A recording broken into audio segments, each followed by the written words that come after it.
welcome to the governor of Florida, Ron Desantis.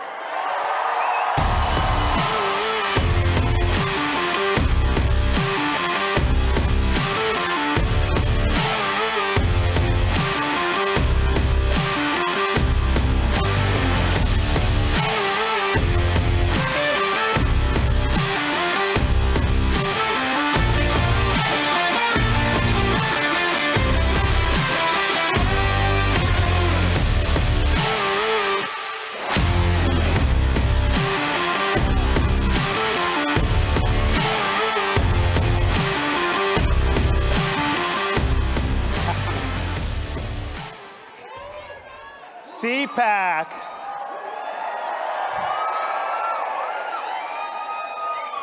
Let me welcome you to the freest state in these United States.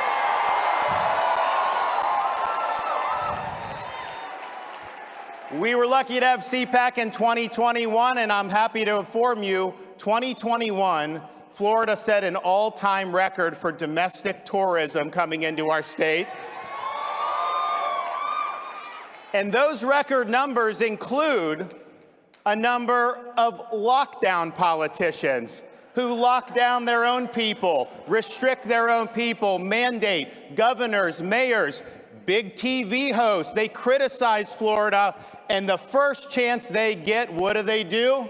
They escape to freedom in the state of Florida. And why do even these biggest critics and lockdowners come to Florida?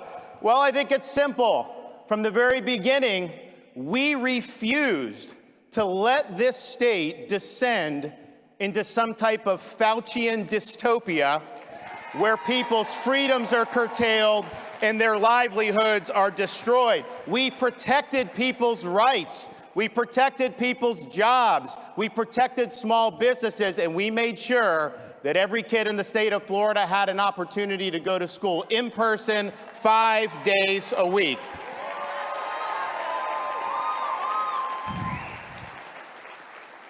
In Florida, we reject the biomedical security state, which erodes liberty, harms livelihoods, and divides our society. And we not only reject it if it's government, we have done things like ban vaccine passports and mandates because it's unacceptable to simply subcontract out Faucism to big companies. So we've stood for freedom across the board, and the result has been Florida has defeated Faucism. Freedom has prevailed in the Sunshine State.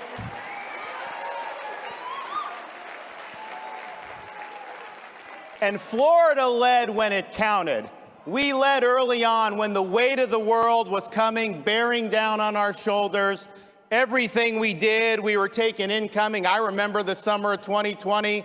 We had the kids saying, you got to go have the kids in school. The teachers' unions, they would put coffins outside the Department of Education building in Tallahassee. They sued me to close the school. But we stood strong. And part of the reason we stood strong, because we understand what it means to be a leader. Not just be a politician that twists in the wind, but be willing to make the tough decisions. I look back at President Eisenhower's farewell address. Many of you remember it because he warned about the military-industrial complex. That was smart. He was right. But if you read that speech, he also warned about the dangers of a rising scientific and technological elite. Government was funding more scientific research, and he said when that happens, there's a danger that public policy can be held captive by this scientific elite. And he said, the job of the statesman is not to subcontract out your policy to health bureaucrats or other type of bureaucrats. The job of the statesman is to lead, to take all the interests in society and make sure you're doing what's in the public good. So many governors over the last 2 years would simply defer to health bureaucrats because it was a safe thing to do politically. If things went bad, they can say, hey, the bureaucrats told me I had to do this. Yeah, you lost your job. Sorry, your business is done. The kids are locked out of school, but they're telling me I have to do this. That is not what we did in Florida. And we did it when it wasn't popular. We did it when we were taking fire. And we did it because my duty is to stand up and protect the freedoms and the jobs of the people I represent. And if that puts me in political jeopardy, then so be it. I will stand with them. I'm not going to try to protect my own hide.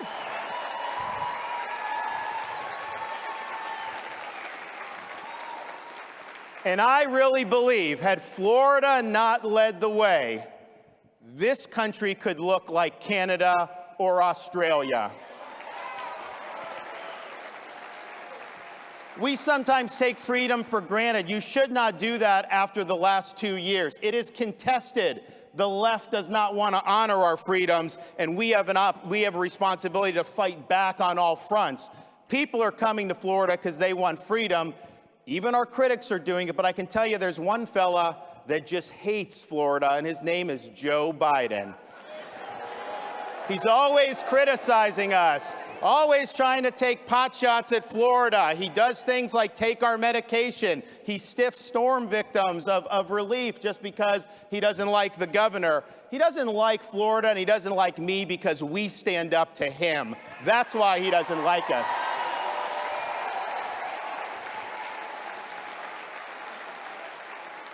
Last year, we called a special session to protect every Florida job from Biden's vax mandates, and we succeeded. We've sent people to the Texas border and are suing Biden over his catch and release policy because he is not following the Constitution by letting our borders be overrun.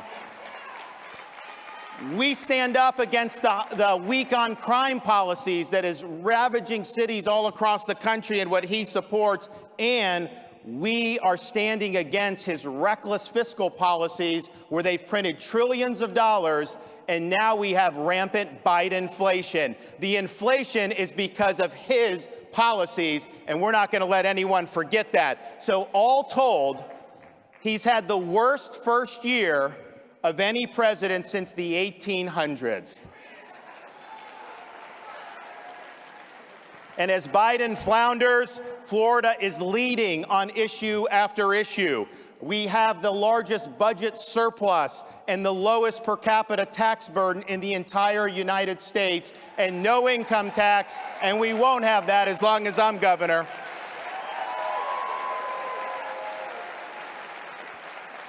When I became governor, Florida had the most liberal state Supreme Court in the country. I've replaced 3 liberal justices with conservative justices. We now have the most conservative Supreme Court in the country. Since I became governor, we've banned sanctuary cities in the state of Florida. And we are in the process of getting money from the legislature so that if Biden is dumping illegal aliens into Florida from the southern border, I'm rerouting them to Delaware.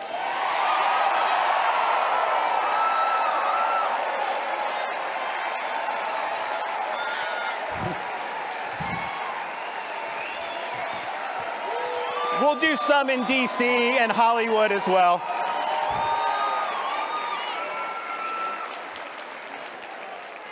Florida leads the nation in school choice, and we have liberated hundreds of thousands of young kids who are living in poverty to get an education and make the most of life's opportunities. We in Florida were one of the first states to stand up and protect women's athletics. We're not going to let our young girls and our women athletes have opportunities denied for them because of ideology and political correctness.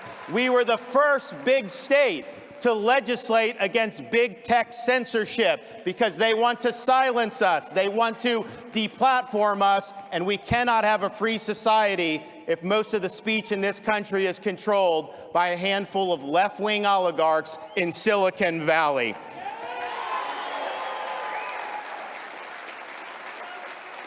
We are a law and order state in the state of Florida. We reject weak on crime policies. We reject Soros-funded prosecutors. And we have said, after the 2020 summer riots, we called up the National Guard here immediately. We had law enforcement. We said we are not letting Florida cities burn down, and we didn't. But we've also since then signed the strongest anti-rioting legislation in the country, which says we will not let local governments defund the men and women of law enforcement and put their citizens at risk. And if you riot in the state of Florida, if you loot, if you are engaged in mob violence, this is not going to be like Portland, where they arrest you, take your mugshot, slap you on the wrist, and put you right back on the street to do it again. No, in Florida, you're not getting a slap on the wrist. You are getting the inside of a jail cell.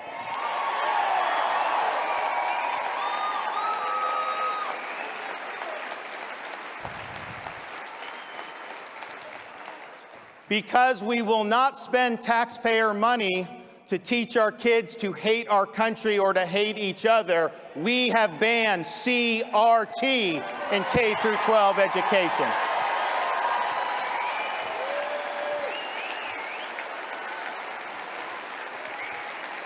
And instead, we have the most robust civics education anywhere in the country. We're going to have citizenship exams for graduating seniors, and we're giving teachers the opportunity to go through a civics boot camp and get a $3,000 bonus. Yes, we're against CRT, but what are we for? I'm for the Constitution. I'm for the Bill of Rights, and we need to have our young people understand what that means.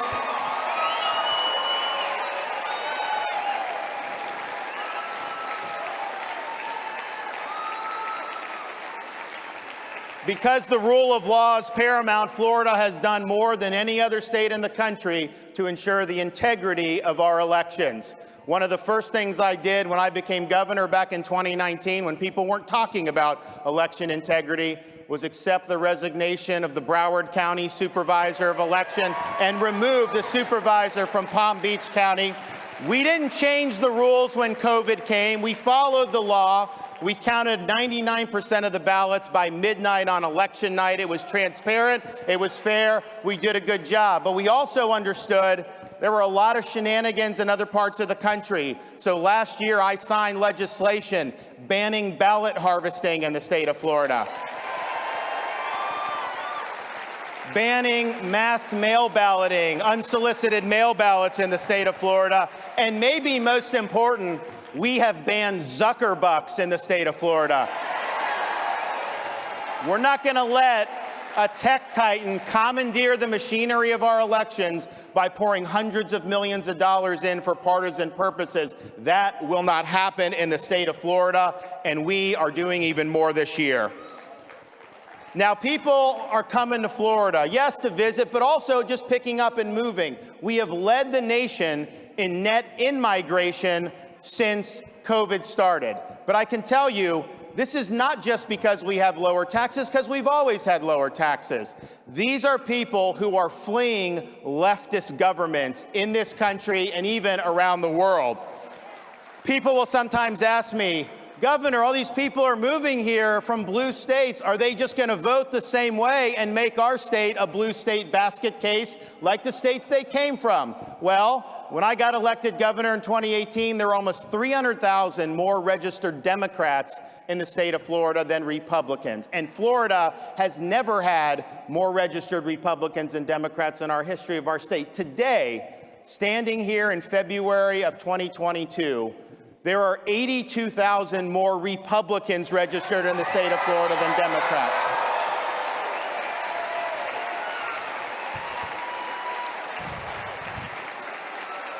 And it's not just people coming from blue states. There are people that look to Florida as the citadel of freedom who are chafing under authoritarian rule all across the world. I recently got a letter from Samuel from Australia, and he said, quote, "There isn't much hope right now here, and many of us are fearful of what our leaders have in store for us. I look to you in your great state of Florida for hope during this dark time.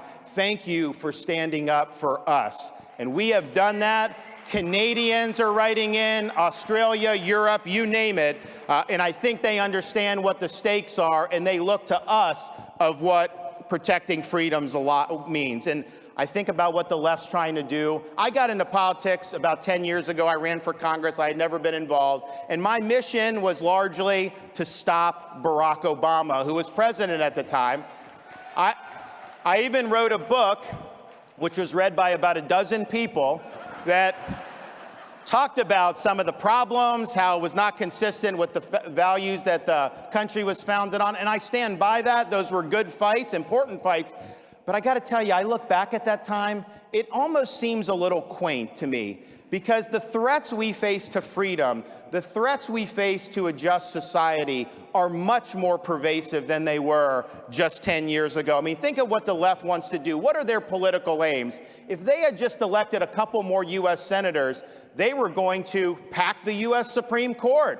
They were going to make D.C. a state, so they'd have 2 radical left-wing Democrat senators for life. They were going to abolish the Electoral College so California could elect the president, and they wanted to federalize fraudulent ballot practices. Now, say what you want about that. That is not an agenda that very many American families are sitting across the dinner table from each other saying, oh man, I wish we could make D.C. a state, or I wish we could pack the Supreme Court. No, that's not what people have on their mind. They're concerned about gas prices, crime, the border, all the disorder around the world. That's what they're concerned about. They're doing that, though. The left wants to do that because their goal is not to make our country great. It's to marginalize the conservative half of the country. They want us to be powerless. They want us to be voiceless. They want us to be second-class citizen. And what are these ideological aims? The woke is the new religion of the left. And this is what they have in mind. That's why they want CRT, because they want to divide the country. That's why they remove statues of Thomas Jefferson and Abraham Lincoln and Teddy Roosevelt. Take George Washington's name off schools, because they want to erase that history. They want to delegitimize our founding institutions, and they want to replace that with their left-wing ideology as the foundational principles of our modern-day society. Wokism is a form of cultural Marxism. It is not just about raising taxes or bad economic policy. It's about tearing at the fabric of our society and trying to replace it with something that will be much, much more sinister. And the problem that we face as conservatives is a lot of major institutions in our country have become infected with this woke virus. You look at academia. Do we even need to discuss that? Their main objective now is to impose an ideological worldview on the people that come through their universities. You look at corporate America. They're mentioning it. They're opposing voter ID. Many of them make a lot of money from Chinese slave labor, but they don't want voter ID in the United States. So they are engaging in woke activism. You look at our bureaucracy and how totally off the rails they have become in many different agencies. And it's not just limited to people like Fauci. You have it across the board where this has become a major behemoth. You look at the corrupt and dishonest legacy media in this country and what they're doing to divide us and what they're doing to prop up the regime. They are not in the business of telling the truth. They're in the business of spinning partisan narratives to be able to benefit their side. They don't speak truth to power. They're defending the regime in power. And if you speak up, they come after you. They'll smear you. They'll defame you. All they do day after day is concoct a blizzard of lies to try to deceive the American people. And make no mistake, that's going to intensify leading up to November. They're going to try to do anything they can to relieve the blame off Biden and to try to fool the American people into keeping Democrats in office. We're not going to let them do it, but that's what we're facing. And then maybe to top it off, you have big tech. Big tech is now the #1 institution for censorship in this country. They are working with the legacy media. They're working with the Biden regime to try to marginalize conservative voices. Anyone that dissents from their orthodoxy is a target. And so this is significant stuff. This is freedom that's being, on all different fronts, that's coming under assault. And so here's where we're at. When you have a society that's veering away from the truth, anybody that stands up and speaks the truth will come under fire. That is going to happen. And so in times like these, there is no substitute for courage. Having the courage to stand up against things like cancel culture, having the courage to reject corporate media narratives, having the courage to take on institutions like big tech, having the courage to stand in the way of the Brandon administration.